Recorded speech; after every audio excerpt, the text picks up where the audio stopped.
Bonjour, bienvenue au 12h30. Voici les titres. L'obésité qui se caractérise par un excès de graisse corporelle est un danger pour la santé physique et mentale. Comment la reconnaître et quelles solutions envisager? Des réponses dans ce journal. Le Parlement français réuni en congrès à Versailles a adopté l'inscription de l'interruption volontaire de grossesse dans la Constitution. La majorité aux 3/5 des votes exprimés a été largement dépassée avec 780 voix pour et 72 voix contre. L'obésité est une maladie chronique qui se traduit par une accumulation anormale ou excessive de tissus adipeux contenant de la graisse. Elle est aujourd'hui l'une des causes principales de décès dans le monde. L'obésité a des conséquences graves sur la santé physique et mentale de la personne affectée. On en sait plus dans cet élément que je vous invite à suivre. L'obésité est définie comme une accumulation anormale ou excessive de graisse qui nuit à la santé. L'indice de masse corporelle IMC est le principal indicateur permettant de déceler l'obésité ou le surpoids chez un adulte. On considère qu'une personne est en surpoids lorsque son indice de masse corporelle se situe entre 25 et 30. Une personne est considérée comme obèse lorsque son IMC est supérieur ou égal à 30.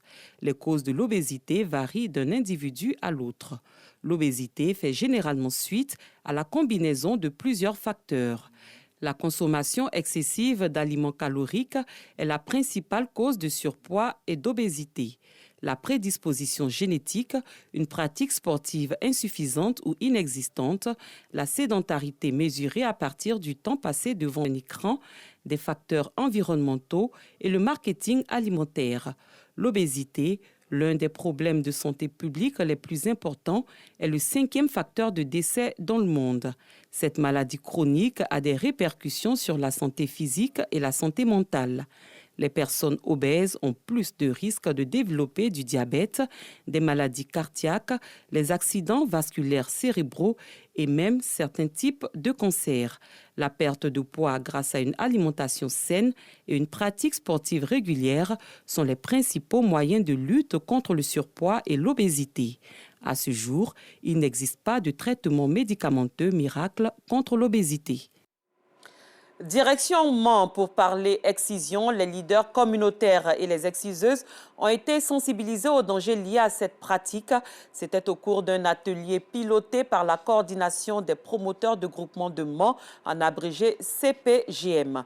Complications à l'accouchement, fistules obstétricales et hémorragies sont autant de complications de l'excision. Le point de Gervais Kwasi du bureau régional de RTI à Mans et Clément Boko. La mauvaise habitude à la peau dure, avons-nous coutume de dire. Malgré la criminalisation de l'excision par des peines d'emprisonnement et des sommes d'amende au terme d'une procédure judiciaire, il y a des poches de résistance dans certaines contrées du pays, comme dans la région du Tongui. Eu égard les conséquences de ces pratiques sur la santé sexuelle et reproductive de la fille ou la petite fille, le législateur a décidé d'interdire cette pratique-là, de punir cette pratique-là. Donc vraiment, c'est un appel à dénoncer ces cas et à être les relais auprès de leur famille ou leur communauté pour vraiment sensibiliser leur père à l'abandon de cette pratique. On ne cessera jamais de le dire assez.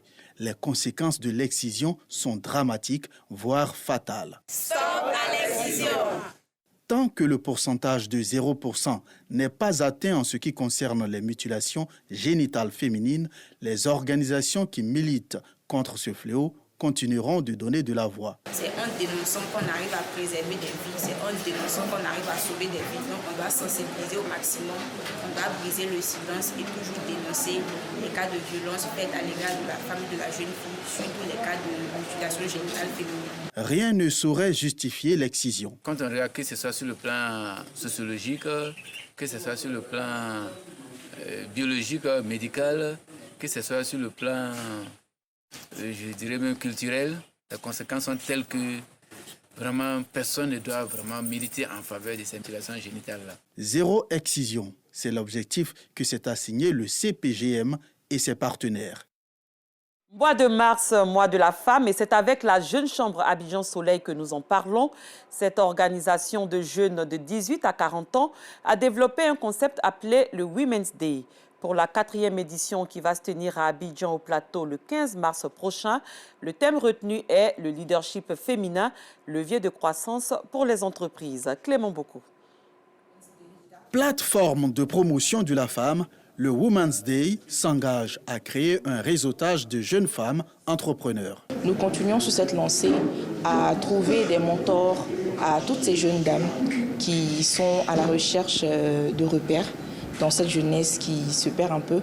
Et nous donnons la possibilité à ces mentors-là d'avoir des mentorés au-delà même de leur carnet d'adresse, c'est-à-dire rencontrer d'autres femmes de divers horizons et de tout acabit pour leur permettre de partager leur expérience. Le Women's Day est une initiative de la Jeune Chambre Abidjan Soleil. Le concept a reçu des prix à l'international et le président exécutif du club pour la mandature 2024 annonce les couleurs. Pour le Women's Day 4, nous devons nous attendre à la promotion du genre des actions de la femme et au niveau communautaire.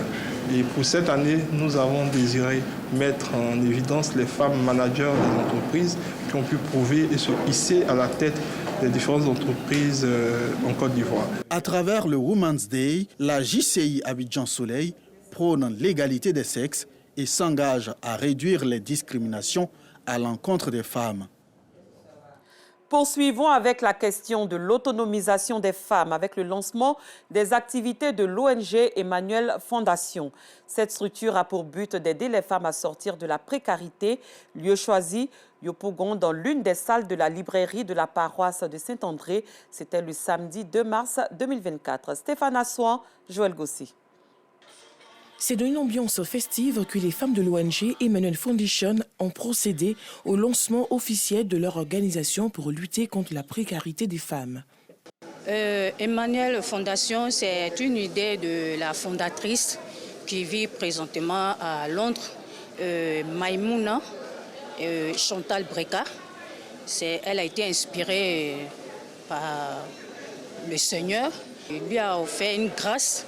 Donc, pourquoi ne pas aider ses sœurs démunies, les femmes veuves qui souffrent actuellement? C'est pas facile. Quand le papa n'est pas à côté, c'est difficile. Créée le 25 septembre 2022, l'ONG Emmanuel Foundation veut se donner les moyens pour répondre efficacement aux problèmes des femmes précaires. Nous étions encore dans l'ombre pour pouvoir... On doit quand même se préparer d'abord avant de se lancer. On a vu que vraiment on est prête maintenant à faire des dons. On a déjà commencé, même aujourd'hui, vous avez vu, on a commencé aussi avec d'autres. Nous recherchons actuellement 5 millions pour aider les femmes et puis 5 millions pour notre base, c'est-à-dire un siège, notre bureau, les ordinateurs. Donc en tout et pour tout, 10 millions. Quand on a tous ces fonds, on aide 9 femmes cette année et puis l'année prochaine, 9 autres femmes.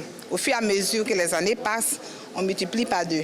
Une ONG sœur apporte sa contribution à l'ONG Emmanuel Foundation.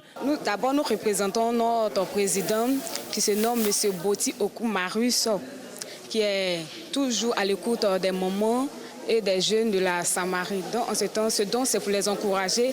Et leur dit que le président les soutient, qui sera toujours avec eux. Pour joindre l'acte à la parole et de manière symbolique, 5 femmes ont reçu des dons en vivres et en espèces.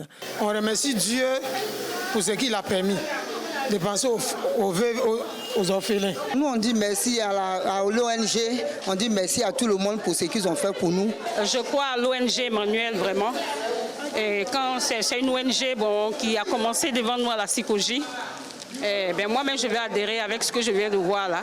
Dans sa mission d'autonomisation des femmes ivoiriennes, en particulier des femmes issues de couches défavorisées, l'ONG Emmanuel Foundation a prévu des cérémonies de remise de fonds au cours de l'année 2024. Un tout petit peu de motivation à présent. Comment amorcer le développement de l'Afrique avec des potentialités que nul n'ignore? Pour le révérend Dr Okso Park de la Corée du Sud, cela se passe par le changement de mentalité des Africains. L'homme de Dieu entend prêcher lors d'une croisade ici en Côte d'Ivoire les 7, 8 et 9 mars prochains. À ce rassemblement, plus de 100 000 jeunes sont attendus. En prélude à cette rencontre, une conférence s'est tenue au siège de l'ONG International Youth Fellowship, en abrégé IYF. Retrouvons Clément Bocco. C'est avec beaucoup d'attention que journalistes et hommes de la société civile ont suivi ce séminaire sur le changement de mentalité. Pour le conférencier, le pasteur Lee Jong-do, c'est un avant-goût de la croisade de l'ONG International Youth Fellowship, IYF, prévue du 7 au 9 mars prochain. Il y a beaucoup de jeunes qui veulent changer leur vie, mais ils ne savent pas comment ils peuvent changer leur vie.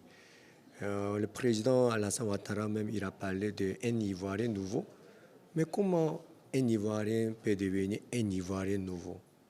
Comment? Et tout le monde veut devenir un Ivoirien nouveau. Je veux changer ma vie, je veux devenir une personne vraiment qui est différente de ma vie passée. Mais comment? Je crois que le cours sur le changement de mentalité, ça peut devenir la réponse à toutes ces choses. Avec la formation des changements de mentalité, je crois que tous les Ivoiriens ils peuvent devenir un Ivoirien nouveau parce qu'ils ont changé leur mentalité. Pour changer leur vie, ce n'est pas qu'on doit changer leur habit ou bien leur voiture ou bien leur maison. Si on change leur mentalité, automatiquement leur vie va changer.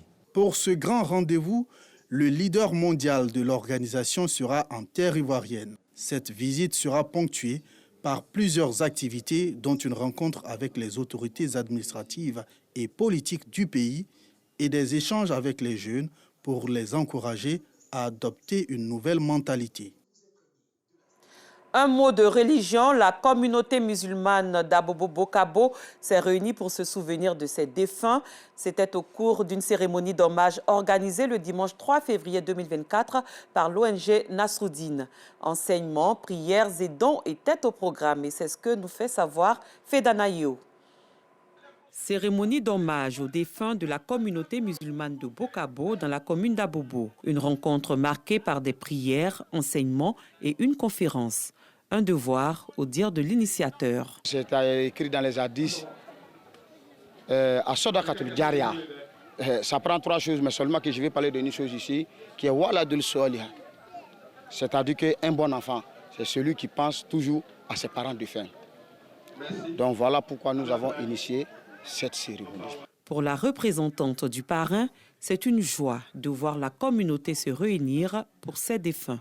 C'est un plaisir pour nous aussi. C'est vrai que les défunts ne sont plus là, mais nous participons à cette organisation avec beaucoup de prières pour que Allah puisse apaiser les cœurs. L'imam de la grande mosquée de Ferke-Sedougou, venu pour l'occasion, a profité pour donner des conseils pratiques relatifs au ramadan prévu dans les prochains jours. Le ramadan aussi qui arrive, tout le monde doit se concentrer pour ça.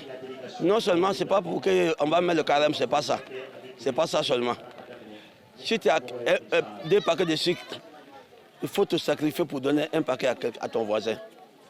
Si tu as deux sacs de riz, il faut te sacrifier pour donner un sac de riz à ceux qui n'en ont pas. C'est ça qui est le carême.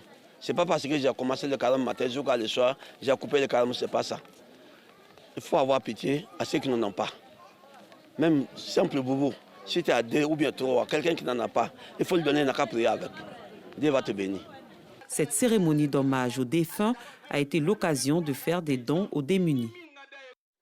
Hors de chez nous, en Ouganda, les juges de la Cour pénale internationale ont autorisé hier les procureurs à ouvrir l'audience de confirmation des charges contre le chef de guerre fugitif Joseph Kony en son absence le 15 octobre. À 62 ans, Joseph Kony, fondateur et chef de l'armée de résistance du Seigneur LRA, est le fugitif le plus ancien de la CPI. Un mandat d'arrêt a été émis contre lui en 2005. Plus loin, réunis lundi en congrès au château de Versailles, députés et sénateurs français ont approuvé la constitutionnalisation du droit à l'interruption volontaire de grossesse. L'Hexagone franchit ainsi un cap historique. Selon le rapport annuel de 2 ONG, l'Iran a exécuté au moins 834 personnes en 2023, soit une augmentation alarmante de 43% par rapport à 2022 et le chiffre le plus haut depuis 2015. Les associations accusent le pays d'utiliser la peine de mort comme un outil de répression politique. Fin de ce journal. Merci de votre attention. Bonne suite de programme sur RTI2.